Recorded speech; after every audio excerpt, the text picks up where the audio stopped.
Happy Sankranti అని చెప్పు. Happy Sankranti. గట్టి చెప్పు చూసి. హ్యాపీ సంక్రాంతి.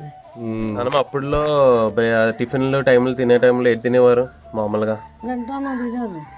గంటను ఇంకా సోడిపిండి పప్పలు, నూకలు ఉప్మా, నూకలు ఉప్మా, గంటి పిండి, గంటి కుడాలు, వాద కుడాలు అలాంటివి తినారు. గంటలు దంచి గంటలు ఒకరు దంచుకొని తినారు. రాగితో రాగి పిండి సోప వేసుకుంటారు, ఆ పప్పులు చేసుకుంటారు. మంగళ చక్కలు అంబలు తాగారు. అంబలు తాగేవారా? తోప, రాగిపిండి, సోడిపిండి అట్టు ఇవన్నీ తినేవారు. అంటే అంతా మిలెట్స్ అయ్యే తినేవారు మొత్తం. మీరు ఎంత నడిచేవారు రోజుకి చేలోకి వాటికి? చేలోకి నడిచారు. అప్పుడు అనకాపల్లి నడిచి వెళ్ళారు అన్నారు. అప్పుడు అంత బాగా ఆటోలు ఉండి కాదు. అనకాపల్లి అంటే 10 కిలోమీటర్లు నడిచేవారు. 10 కిలోమీటర్లు నడిచి నడిచారు.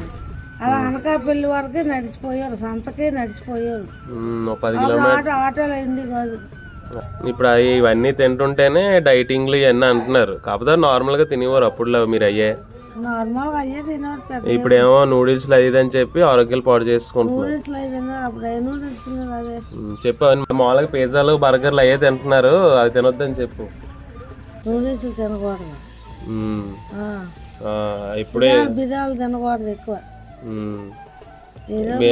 అన్ని తినకుండా మీరు అప్పుడులో తినే గంటలు అని తినడం వల్ల ఆరోగ్యంగా ఉన్నారు. సో ఫ్రెండ్స్, నార్మల్గా తినేదే మనం ఇప్పుడు డైటింగ్ అని చెప్పి పేరు పెడుతున్నాం. సో అది చాలా బ్యాక్ సైడ్ ప్రాపగండా జరిగింది. లైక్ అది చాలా డైటింగ్ అది దాని పెద్ద పెద్ద పదాలు వాడాలి అన్నట్టు జంక్ తినడమే నార్మలైజ్ చేసేసారు. సో బట్ బేసిక్గా ఇవి తినడమే normal. So let's normalize these healthy habits or healthy eating. హెల్దీగా ఉండు మావా, ఎన్నాళ్ళు బతికేస్తామని కాదు, ఉన్నాళ్ళు హ్యాపీగా ఉండడానికి.